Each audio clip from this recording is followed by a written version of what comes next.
Friends, చాలా అంటే చాలా శృతి మించిన వ్యవహారం ఇప్పుడు మనకి కనిపిస్తుంది. ఈ విజువల్స్ చూడండి. అంతటా ఆర్మీ వాహనాలు, మంటలు, అసలు పోలీసులపై తిరగబడుతున్న జనాలు, పీఓకే. ఇదంతా చూస్తుంటే మనకు ఒక విషయం అయితే అర్థమైపోవాలి. అదేంటంటే, ఇది మన భారతదేశంలోని కాశ్మీర్ అని మీరు అనుకుంటే పొరపాటే. ఇది పాకిస్తాన్ అక్రమంగా ఆక్రమించుకున్న కాశ్మీర్. అంటే పీఓకే, పాక్ ఆక్యుపైడ్ కాశ్మీర్. గత కొన్ని రోజులుగా అక్కడ పరిస్థితులు పూర్తిగా చేయి దాటిపోయాయి. అయితే పరిస్థితి ఎంత దారుణంగా తయారైంది అంటే, పాక్ సైన్యం అక్కడ సామాన్య ప్రజలపైన ఓపెన్ గా యుద్ధానికి, దాడికి సిద్ధమైపోయింది. అంతర్జాతీయ వార్తా సంస్థల రేటర్స్ నివేదిక ప్రకారం ఈ సైన్యం జరిపిన కాల్పుల్లోనే 11 మందికి పైగా ప్రాణాలు కోల్పోయారు. అయితే ఇక్కడ గత కొన్ని రోజులుగా జరుగుతున్న ఘర్షణలలో మొత్తం మరణాల సంఖ్య 150 దాటిపోయింది. అక్కడ ప్రజలు ఆర్మీ పోస్టులను, పోలీస్ స్టేషన్లను తగలబెడుతున్నారు. అసలు ఎప్పుడూ లేనంతగా పీఓకే ప్రజలు పాకిస్తాన్ ప్రభుత్వంపై, సైన్యంపై ఎందుకు అంతలా పగబడ్డారు? దీని వెనక అసలు సీక్రెట్ ఏంటి? ఈ తిరుగుబాటు వెనుక భారతదేశం పాత్ర ఎంత ఉంది అనేది ఈ వీడియోలో మనం క్లియర్గా తెలుసుకుందాం. అసలు కారణం ఏంటి అంటే, భారత్ కశ్మీర్ అభివృద్ధి గనక మనం చూసుకున్నట్టయితే నిజానికి పీఓకే సరిహద్దులను మనం చూపించాలి. ఎందుకంటే వెంటనే జమ్మూ కాశ్మీర్లో చైనబ్ railway bridge, Vande Bharat express, Zojila tunnel ఇలాంటివన్నీ కూడా మనకి అత్యద్భుతమైన అభివృద్ధి అని చెప్పొచ్చు. అయితే ఇక ముఖ్యంగా ఈ తిరుగుబాటుకి, గొడవలకు గల అసలు కారణం ఎక్కడో లేదు, మన దేశంలోనే ఉంది, మన భారతదేశంలోనే ఉంది. అవును, భారత్ తన కశ్మీర్లో చేస్తున్న ఊహించని అభివృద్ధి పాకిస్తాన్ పతనానికి పునాదిగా మారిపోతుంది. గత కొన్నేళ్లుగా భారత ప్రభుత్వం జమ్మూ కాశ్మీర్ రూపురేఖలను పూర్తిగా మార్చేసింది. ఇప్పుడు మీరు చూస్తున్న ఈ సుందరవనం ఎక్కడో కాదు, జమ్మూ కాశ్మీరే. అయితే ఇక ప్రపంచంలోనే అత్యంత ఎత్తైన చైనబ్ రైల్వే బ్రిడ్జ్ నిర్మించింది. హై స్పీడ్ వందే భారత్ రైళ్లను కాశ్మీర్కు చేర్చింది. అంతేకాదు రికార్డు సమయంలో జోజిల్లా టన్నెల్ అంటే ఇంకా భారీగా పెద్ద పెద్ద ప్రాజెక్టులను పూర్తి చేసి లే లడక్ కాశ్మీర్తో నిమిషాల వ్యవధిలో కనెక్ట్ చేసింది. ఇప్పుడు కాశ్మీర్ అంటే ఉగ్రవాదం కాదు, టూరిజం మరియు డెవలప్మెంట్ అనే రేంజ్లో భారత్ ఎదిగిపోయింది.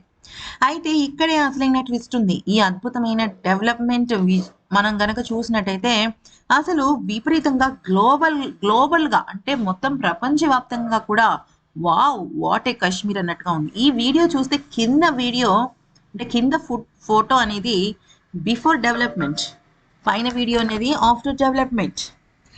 అయితే ఇక పాకిస్తాన్ మోసం ఎక్కడ ఉంది అంటే, మనం ఇక్కడ చూసినట్టుగా పీఓకే ప్రజలు మొబైల్స్లో కూడా చేరిపోయారు. వాళ్ళని చూస్తే పీఓకే ప్రజలకు మైండ్ బ్లాక్ అయింది. ఒకే కాశ్మీర్ భారత్ వైపు ఉన్న భాగం ఏమో స్వర్గంలా మారుతుంటే, పాకిస్తాన్ వైపు ఉన్న తమ భాగం నరకంలా ఎందుకు? ఇదే విషయం వాళ్ళకి అర్థమైంది. గత 80 ఏళ్ళుగా పాకిస్తాన్ ప్రభుత్వం మరియు అక్కడ ఆర్మీ తమని ఎంతలా మోసం చేస్తుందో గ్రహించారు.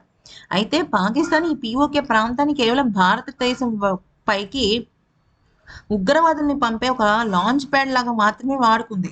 ఇక్కడ మీరు చూసినట్టయితే మన భారత్ వైపు ఉన్న భాగం అసలు అత్యంత సుందరవనం. నేటికి అక్కడ అటువైపు అంటే పాకిస్తాన్ వైపు రోడ్లు కూడా లేవు, ఆసుపత్రి లేదు, వర్షం పడితే నరకం. ఇప్పటికీ అక్కడ ప్రజలు బ్రిటిషర్ల కాలం నాటి పాత శిలా వ్యవస్థకు చెందిన విషయాలనే వాడుతున్నారు.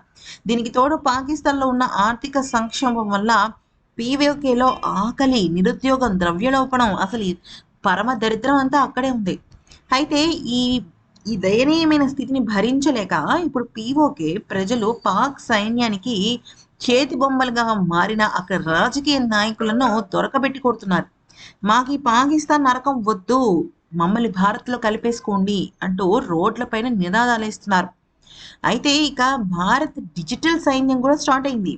పాకిస్తాన్ ఇన్నాళ్ళు అంతర్జాతీయ భారత్పై ఒక అబద్ధపు ప్రచారాన్ని చేస్తూ వచ్చింది. అదేంటంటే భారత సైన్యం కాశ్మీర్ ప్రజలపైన దారుణాలు చేస్తోందని, అక్కడ లక్షలాది మంది సైన్యాన్ని పెట్టి మమ్మల్ని నమ్మించి మోసం చేస్తుంది. కానీ ఈరోజు మన దేశంలో సోషల్ మీడియా ఇన్ఫ్లుయెన్సర్లు, నెటిజన్లు ఒక అబద్ధపు ముసుగుని పూర్తిగా తొలగించేశారు. మనం ఇక్కడ షేర్ చేసిన ప్రతి డెవలప్మెంట్ వీడియో బోర్డర్ అవతల ఉన్న ప్రజల విప్లవానికి కారణమవుతుంది. ఒక్కొక్క నిమిషపు రీల్ కూడా అక్కడ ఒక్కొక్క ఆయుధంగా మారుతోంది.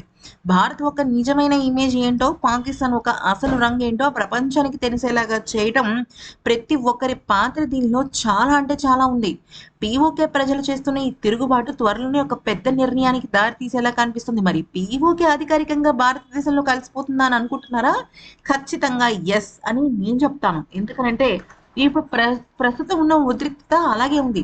మరి మీరేమనుకుంటున్నారు అనేది కామెంట్ సెక్షన్ లో చెప్పండి.